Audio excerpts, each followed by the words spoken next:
Today, I'm going to tell you two stories that each of them at first glance will appear to be sort of a run-of-the-mill true crime story.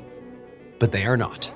I promise you, stick to the end of each of these stories and you'll hear two very unique, very sort of unbelievable plot twists. But before we get into those two stories, if you're a fan of the strange, dark, and mysterious delivered in story format, then you've come to the right place because that's all we do, and we upload 2, 3, even 4 times every week. So if that's of interest to you, please sneak into the Like Button's house and log on to their computer and email love letters to all of their work contacts. Also, please subscribe to our channel and turn on all notifications so you don't miss any of our weekly uploads. Okay, let's get into today's stories.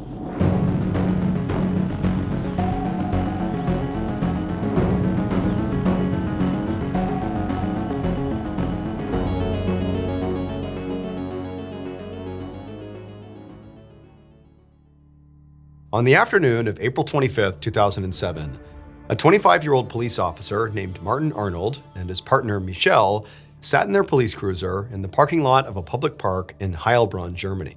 They were on their lunch break, and Martin was eating a sandwich and looking out across the park, which was mostly empty because it was a weekday afternoon. So Heilbronn was a medium-sized city in southern Germany, and it was generally a pretty safe area. I mean, for the most part, the worst crimes committed here were like break-ins or muggings. So Martin and his partner, they didn't have a whole lot of action happening around them. However, something Martin and Michelle and basically all police officers for the most part in Germany were acutely aware of was over the last 14 years, all across Germany, there had been this rash of crimes ranging from, home invasions and robberies to at least 2 murders that had basically all been committed based on DNA evidence by the same person, this singular woman whose nickname was the woman with no face. And she still hadn't been caught yet. And so in essence, all police officers in Germany were sort of like always on the lookout for this woman. She was like the most elusive and sought after criminal in the whole country. But on this particular day, as Martin sat in his cruiser on his lunch break, he wasn't really thinking about how he might get involved in capturing the woman with no face. Instead, he was just worried about his sandwich. And so he went to take another bite of his sandwich when he heard the back doors of his cruiser open up. And he whipped around and he looked, and there were these 2 people who had approached the cruiser, and each of them were carrying a gun. And before Martin or Michelle could do anything, these people raised their weapons and they fired, and everything went black. Within minutes, officers from the Heilbronn Police Department had swarmed the scene. They found Michelle, who was deceased from a gunshot wound to the head. And Martin had also been shot in the head, but he was still alive. He was just unconscious. And so an ambulance rushed him to the hospital while detectives taped off the crime scene and began looking for evidence. Some officers immediately began canvassing the area looking for potential witnesses. But because the park was basically empty all day, there was nobody who had seen the shooting. Other officers looked for footprints in the ground, around the car. They also began looking for fingerprints on the car, bullet casings, hairs, other fibers inside or outside the car. But there was nothing. And so at this point, the investigators are like, okay, all we know is there's been at least one shooter, maybe multiple, because they have not spoken to Martin, who's unconscious. They have no idea what he's seen. So they're seeing that at least one person has managed to come up to a police cruiser, undetected presumably, open up the doors, shoot both officers in the head, and then get away without leaving behind any obvious evidence. It just seemed crazy. Like, have we just missed something? Like, there's got to be something here that sort of points us in the direction of who was responsible. And so in a last-ditch attempt to find something helpful at the crime scene, one officer swabbed the inside of the car for potential DNA evidence. They knew that if there was DNA, it could belong to Martin or Michelle or anybody else who might have been inside of this car, and any of those people didn't have to be the shooter or shooters. They could just be people in the car. But it was possible that DNA found inside that car could belong to whoever did this.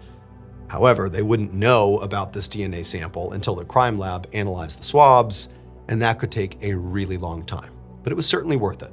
And so they sent the swabs off for testing. While they waited for the DNA results to come in, the Heilbronn PD continued trying to find witnesses or any other helpful evidence, anything, but they kept coming up empty. Their only potential witness here was Martin himself, but he was still in a coma at the hospital. It was not until weeks later that finally the police had something to go on, because the DNA results came back. And not only was there DNA found in the car, but what this DNA revealed sent the media into a frenzy and brought this investigation to the national level. At this time, it's mid-2007, and a 44-year-old German prosecutor named Günther Horn was sitting in his office when he got a call from his boss. And his boss told him, the woman without a face has struck again, this time in Heilbronn. Günther's eyes went wide, and he immediately sat up and listened really intently as his boss explained that 2 police officers in Heilbronn had been shot in the head while parked in their cruiser near this park. And the woman with no face, her DNA had been found in the backseat of their car. Now, Günther had always been fascinated by the woman without a face, so he was ecstatic when his boss asked if he, Günther, would lead the investigation into this most recent crime in Heilbronn that was potentially connected to this woman, and to try to finally identify who she was once and for all. Günther immediately said he would do it, and he got to work. Right away, Günther organized a task force to investigate this woman without a face. The task force was based in Heilbronn, but at Günther's command, detectives on the team began reinvestigating all these crimes from all over Germany that this woman was involved in. They searched for patterns, for evidence, or witnesses that maybe had been missed during the original investigation. And through this effort, this team was able to come up with a very rough idea of who this woman was. They knew that she was very likely a heroin user because police had once recovered a heroin needle with her DNA on it at a public park. They also knew she had a lot of criminal contacts because many of her crimes involved co-conspirators. But anytime police had interrogated her co-conspirators, they had refused to say anything about her. It was like they were afraid of her. And there were a couple of other details that struck Günther as being pretty odd. The only evidence this woman had ever left behind at any of these crime scenes was her DNA. And they didn't have a match in the database to pair it with, so they only knew she was a woman, but they didn't know who she was. In 14 years, she'd never left behind a fingerprint, a footprint, a hair, or anything else. So it seemed like, her crimes were extremely deliberate, very clean, very well planned, but also she was clearly leaving behind her DNA at all these crime scenes. It almost seemed like that was her calling card. Also, what Günther and his task force discovered is that in many of the crimes committed by the woman without a face, witnesses described seeing what looked like a man at the scene, not a woman. And this was obviously weird because based on the DNA evidence, they knew unequivocally that their suspect, this woman without a face, was biologically female, not male. And so to Günther, it seemed like, maybe this man that was being seen at these crime scenes was just one of the woman's co-conspirators, or maybe the woman without a face dressed as a man to avoid being caught. But it was impossible to know without a first-hand witness who had actually seen the suspect up close. That was what Günther really needed. And in late May, about a month after the shooting in Heilbronn, Günther got a call about that exact type of witness that he was looking for. That same day, Günther walked into a hospital in Heilbronn, and he saw Heilbronn police officer Martin Arnold laying in a hospital bed with his eyes open. He'd been in a coma for a month now after being shot, but he had woken up. And he clearly was Günther's best chance of catching the woman without a face because presumably before he was shot, he might have gotten a look at her. So he was that witness who might be able to describe her. And so Günther, he walked over, sat down next to Martin's hospital bed, and he asked him to please tell him everything he remembered about what happened. And Martin, he was very distraught about the whole thing. He's just woken up. He's just learned that his partner has died. And so he's very emotional. But he ultimately tells Günther that, realistically, he can't really remember what happened. He basically turned around. He saw there was, these 2 figures. But after he got shot, it was like he just didn't remember anything. And so realistically, Martin had almost nothing to offer, which meant Günther was back to square one. For the next 2 years, Günther and his task force worked tirelessly to try to catch the woman without a face. They spent millions of euros, clocked thousands of hours of overtime, and even offered a reward equivalent to $400,000 for information. But none of it led anywhere. And adding insult to injury was the fact that the whole time this investigation is going on, the woman without a face kept committing crimes. The task force connected her to at least 6 more break-ins, 1 more robbery, and another murder. And these crimes weren't even just happening in Germany anymore. They also found the woman's DNA at crime scenes in France and in Austria. So now the entire region was on alert for this woman who seemed like this impossibly cunning international criminal genius. And Gunther, he couldn't help but start to wonder if he would ever be able to catch her. But then, in March of 2009, Gunther got a call from a police officer in France. And what this officer told him would change everything. According to this officer, the French police were currently investigating a potential murder. They told Gunther that a badly burned body had been found in France, and it was so disfigured that for a while, all police knew was that it was a man. However, an asylum seeker who had come to France had recently been reported missing, and police wondered if maybe the body belonged to him. So, on hunch, they had gotten his asylum application paperwork, which included his fingerprints, and they'd been able to lift a DNA profile from those prints. But when they had the DNA analyzed, the results didn't make any sense. And the French police were so baffled by these results that they were now calling Gunther, because they knew if there's someone who needs to know about this, it's Gunther. And so Gunther, after being fully filled in about the baffling results that they had found, he was also at first very confused, but at the same time, he felt this new surge of hope. Because to him, it felt like, as bizarre as this was, maybe this was the break he'd been looking for the past 2 years. Maybe this was the time he was finally going to figure out who this woman really was. So he thanked the French police officer and then brought this new information to his team. And within just a few days, this new information from France did lead Gunther and his team to the woman with no face. It would turn out this woman, the international criminal mastermind behind dozens of crimes, including at least 4 murders, who had evaded capture for 16 years all across the entirety of Germany and beyond, appeared to everybody who actually knew her as a totally normal person. Like nobody suspected she was actually responsible for all these horrible crimes. She was a young woman who lived in southern Germany, who during the day she appeared to work at a factory, and at night she appeared to just go home. Like she lived a very ordinary life. And so again, nobody ever suspected her. But what the French police found when they analyzed the DNA from the missing man's asylum application was that that man's fingerprints somehow contained this woman's DNA. This was clearly impossible. Primarily because the man was biologically male and the woman without a face was biologically female. They knew that. So even if the asylum seeker had secretly been this woman, that wasn't really possible. And so when the French police saw this, they knew they had to tell Gunther because he was in charge of the woman without a face investigation. And when he and his team looked into this, they figured out something shocking. It was precisely this woman's normal-seeming life, in particular, her very normal-seeming job at the factory, that made everything she did possible. Because at this factory, this woman sat on an assembly line, helping to manufacture the very cotton swabs that police use in DNA testing. On any given single shift, this woman would touch hundreds or even thousands of these swabs and would accidentally leave her DNA behind on each one. There was no international serial killer, woman criminal mastermind parading around the whole country. No, there was just a lot of contaminated cotton swabs. And so in essence, police had wasted all this time, nearly 2 decades, millions and millions of euros, and thousands of hours of overtime, chasing a criminal who didn't exist.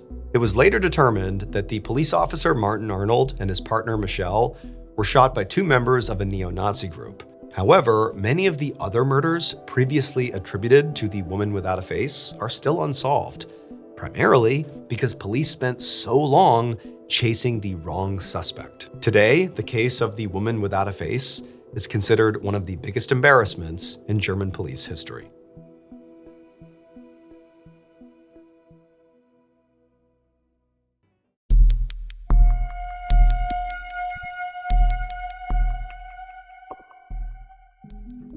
On the afternoon of May 2nd, 1930, a middle-aged woman named Kim Soo-jin walked into her farmhouse in a small village called Bibongmyeon in what is now South Korea.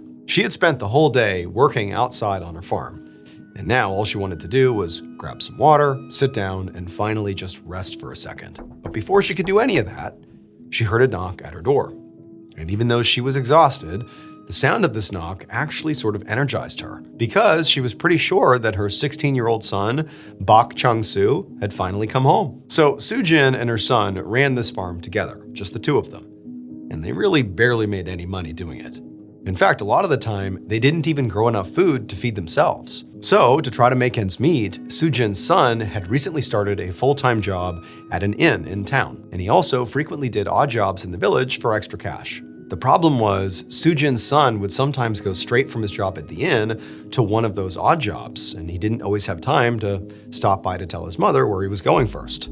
And remember, this was 1930 in rural Korea, so it wasn't like he could just call her. And so basically this mother was left to worry about her son kind of frequently.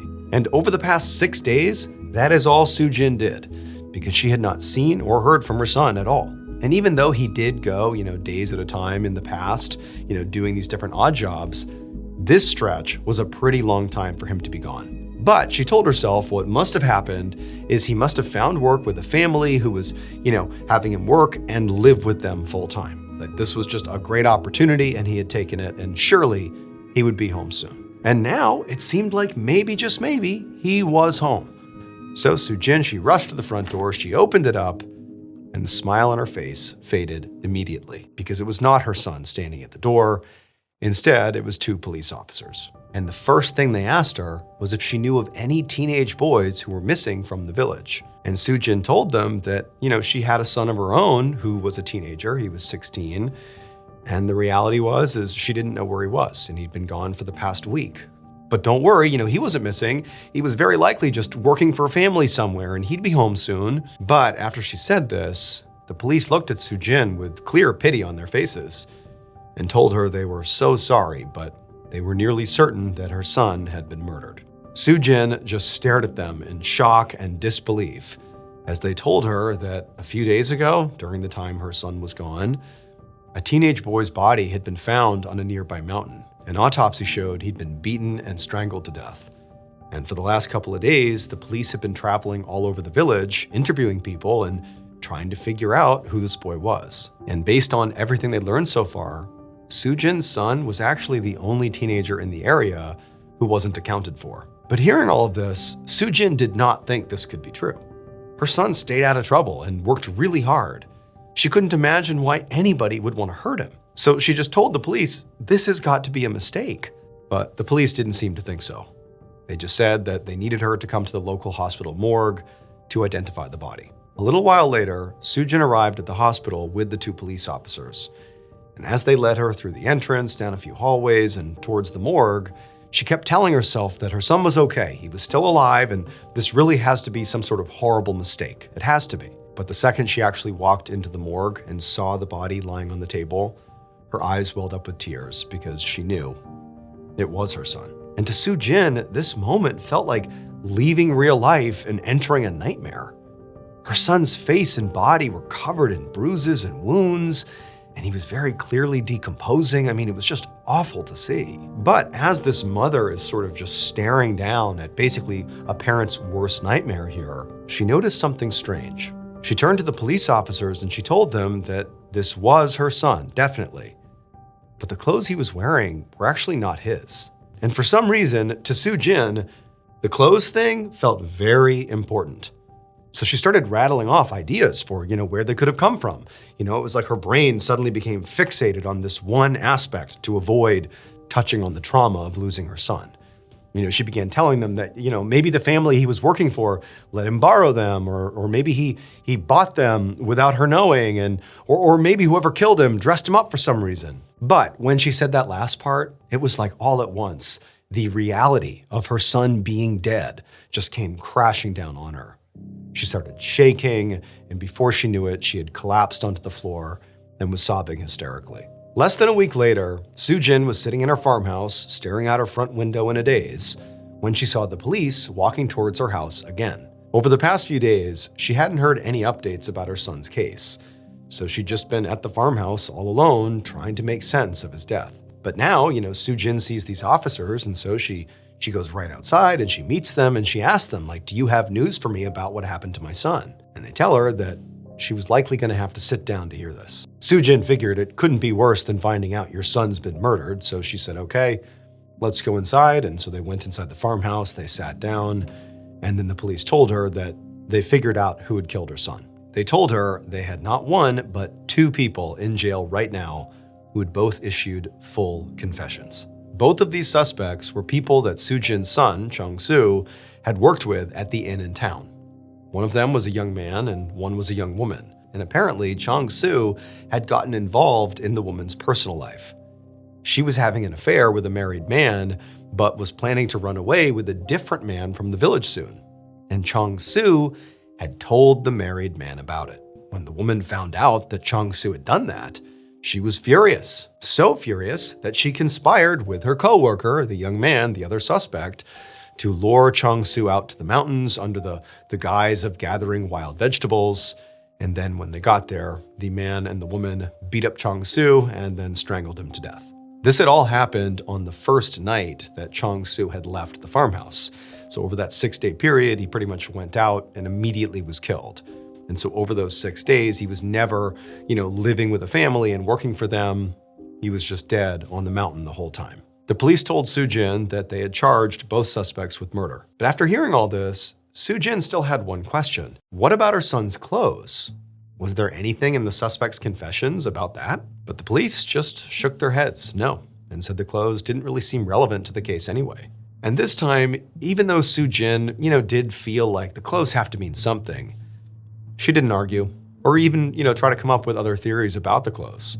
She just sort of accepted what the police had told her. As horrible as it was to know that her son was murdered over something so petty, she was at least glad to know that his killers were behind bars. Soo-jin eventually got her son's body from the police, and she was able to bury him in the local cemetery.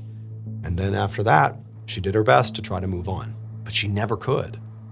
And as this nightmare kept happening night after night, Soo-jin slowly became convinced that her son was haunting her dreams. And so Soo-jin basically stopped sleeping, couldn't really eat, certainly couldn't work. Her farm fell into disrepair. She actually began to think she was just gonna wither away and die here unless something changed. I mean, this was horrible. She was overcome with grief and sadness and also just scared. These dreams were terrifying. But then on the night of October 18th, 1931, so about 6 months after her son was killed, Soo-jin woke up from yet another nightmare. When she opened her eyes, she saw this shadowy figure at the foot of her bed, and she immediately realized that it was her son's ghost coming to visit her. But Soo-jin, she wasn't scared.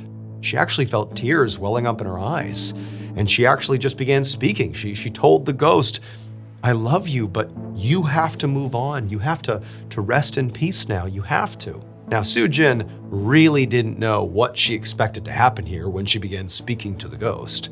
But what did happen was definitely not something she would have considered, because suddenly the ghost opened their mouth and they spoke.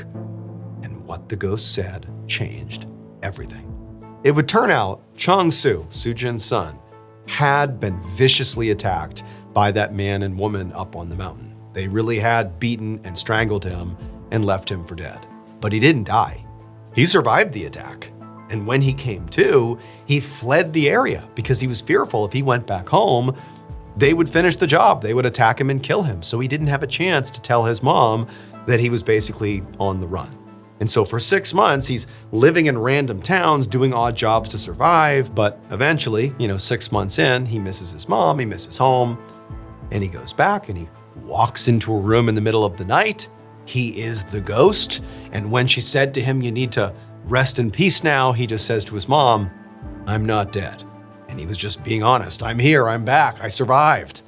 It would turn out the body that was found on the mountain was just some other teenage boy who was never identified, by the way, who happened to be in the same area where he had been attacked. And so when word got out about this body being found on the mountain, the man and the woman who had attacked Chung-soo, they're like, shoot, that's him, that was us. And they confessed to killing him because that's what they tried to do. They tried to kill him. They didn't kill him. It was some other body. And then when Soo-jin went to the morgue and saw this body, it was decomposing and he basically looked like her son. And so she misidentified him. She thought it was her son, but it really wasn't. And she fixated on his clothes and she was like, something's off. Well, she was right. It wasn't her son. It was someone else's clothes. And so in the end, the man and woman who had attacked Chong Su had their murder charges dropped because they didn't commit a murder. And they were both ultimately released from jail after serving about a year in prison for the assault. As for the actual person who was found dead on the mountain, they were never identified and they were buried in a sort of unmarked grave. And the location of that grave has been lost to time. And so even though we have the ability today to test for DNA, we're not able to exhume them because we don't know where their grave is. And so very likely we'll never know who that person was.